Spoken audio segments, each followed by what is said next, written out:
when you see so many people, prominent people even, look at Bitcoin and say, there's no value, there's no point, what good is it? Do you think it's because they don't understand there's a problem?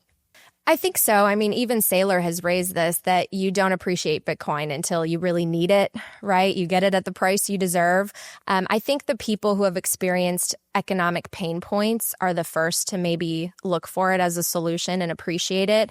I also think you really have to have a death of your ego. You have to be humble about what you do and you don't know. And so many people have become complacent about this system.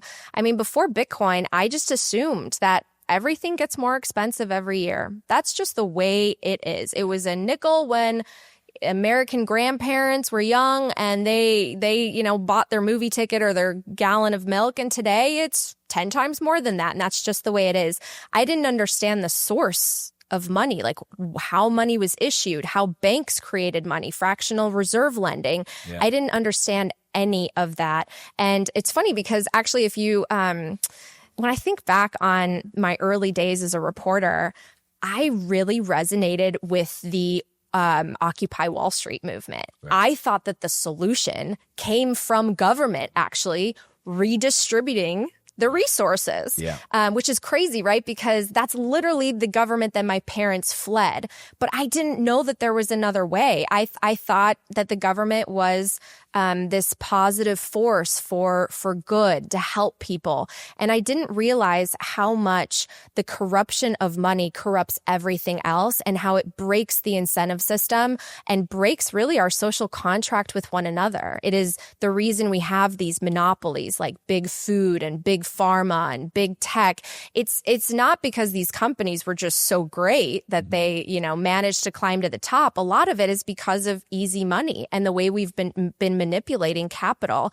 And we're not empowered with that information. I mean, you could go to the best school today. You could go to Harvard and not learn really how our system works and not be exposed to critical thinking about things like Austrian economic theory and maybe alternative ways to look at a financial system. And so it's really incumbent upon us to learn ourselves, because the government's almost incentivized for you not to understand this in many ways. And regardless of who gets in office, red or blue, right or left, I mean, they keep spending money because our system is set up as a debt-based system. They have to keep printing and devaluing what you earn.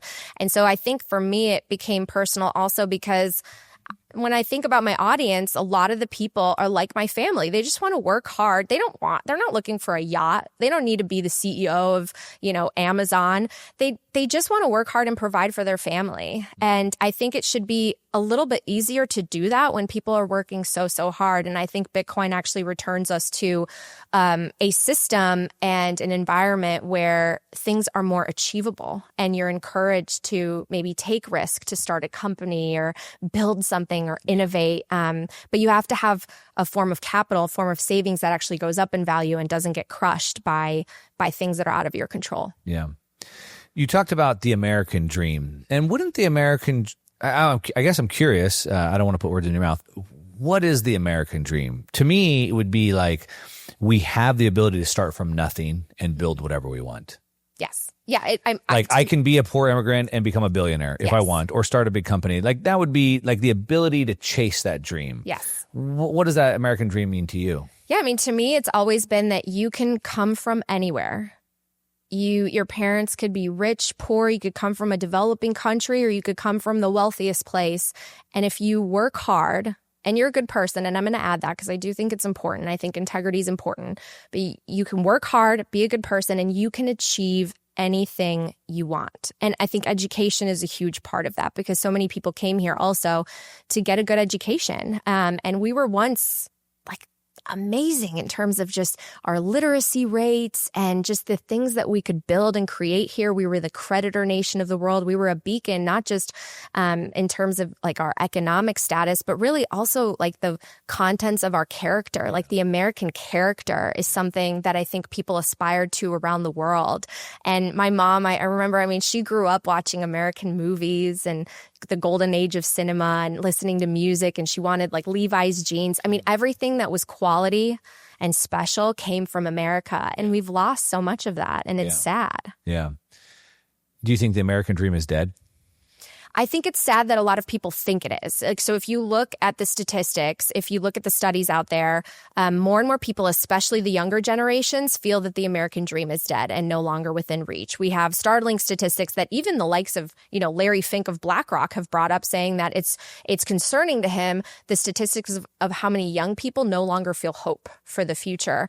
So I don't believe it's dead. I'm concerned that a lot of people believe it is, because if you believe it is, I think that changes the way that you behave. Yeah. It changes your mentality on what you think is possible. And I think it also changes how we treat one another. And look, I mean, a lot of people blame things on social media, and I get it. Obviously you now have a screen you can hide behind and you can vent your frustrations to the world. And there are some very, very negative and horrible things that have happened as the result of social media. However, I see it more as a tool. And so happy people use tools for great things. They build great things. They share ideas. They cooperate. They collaborate. It's angry, negative people that use tools for negative things. And so I think we see so much of the terrible negativity and polarization and radicalization online, because so many people feel a lack of hope and they feel so much economic resentment, and that's their vehicle, their way to vent it. And really, with a screen that you can, hide behind, you're able to do it almost in a way with no consequence, in a way you wouldn't do it if you were sitting across the table from someone. Yeah. And back to the tool. I mean, the tool, like you said, social media, for example, like, one, I could use that to get ahead, to meet people, learn new things, build new businesses, or I could use it just to medicate myself and numb myself to the world. And so it's like, how do I want to use that tool? So how do you think Bitcoin can help renew or fix the American dream? Yeah, I think Bitcoin restores the American dream because it offers you an inflation-proof form of money that the average person can save in. And I think that's so important because we don't really think about inflation as much as we should. I mean, I was a reporter and I reported the numbers of inflation every year, which in the 2010s was like, 1 to 2% in their target range. But meanwhile, asset prices, stocks were going bonanza after the recovery and the money printing in response to the crisis.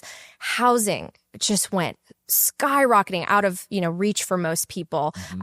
Healthcare, the cost to send someone to college, those are the things that actually matter. Yet there's a disconnect between how they're measuring inflation and prices and what the reality actually is.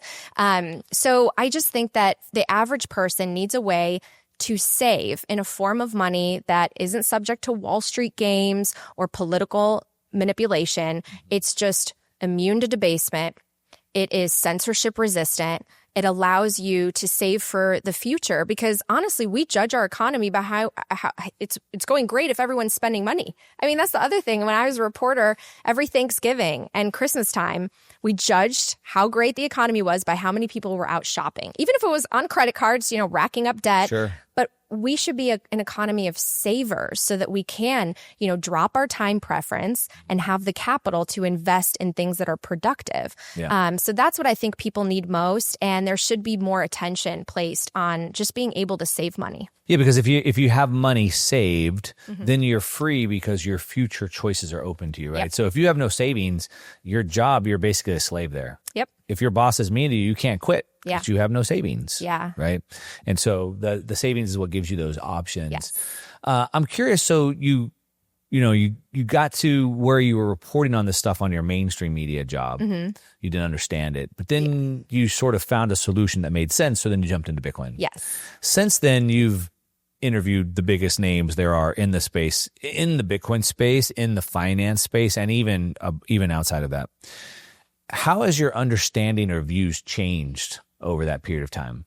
My conviction has only grown, and also just my feeling that there's almost like an imperative, like there's a sense of almost time ticking that we have to get people on this life raft or this Noah's Ark, because we are getting more divided and we're seeing people get more and more disenfranchised. And to the points I made a little bit earlier, young people are they're losing hope. They don't even want to have families anymore. They don't want to own property. They want to just rent. And look, renting can be great, especially maybe in this market. Maybe it's better to rent, but there's something that's different about a sense of ownership and having an investment in your community, in who your neighbors are, and the way we treat one another. I feel like everything has become so, high time preference, short-term thinking. I think that leads to a lot of grift. I think it leads to, a society where the moral fabric starts to decay. I mean, look at right now, I saw a story over the weekend of how more and more women in college, in order to pay for their tuition, they're going on OnlyFans. Yeah. That is not a healthy society. And look, I know it's the oldest profession in the book, right? However, I thought it'd be farming, maybe, but okay. I do think that if more people were economically empowered, if the average college student didn't feel like, oh my God, I'm racking up all this debt and I'm not going to be able to, tread water when I graduate, I don't think that they'd be making these same choices. Yeah. I really don't. I think we would be a more productive, cooperative society, and we were.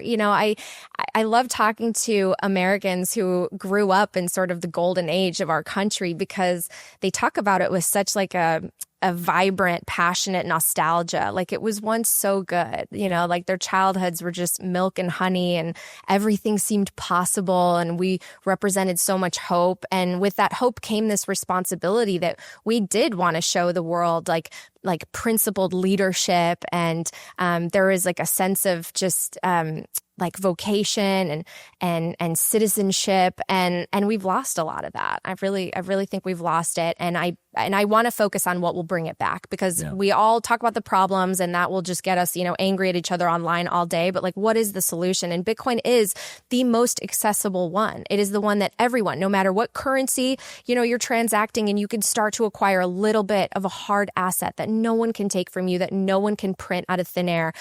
Something that you've said, and Jack Mallers has said before, it's like we don't appreciate the concept of we work so hard for this form of money that someone can just click a button and print. They're stealing your time.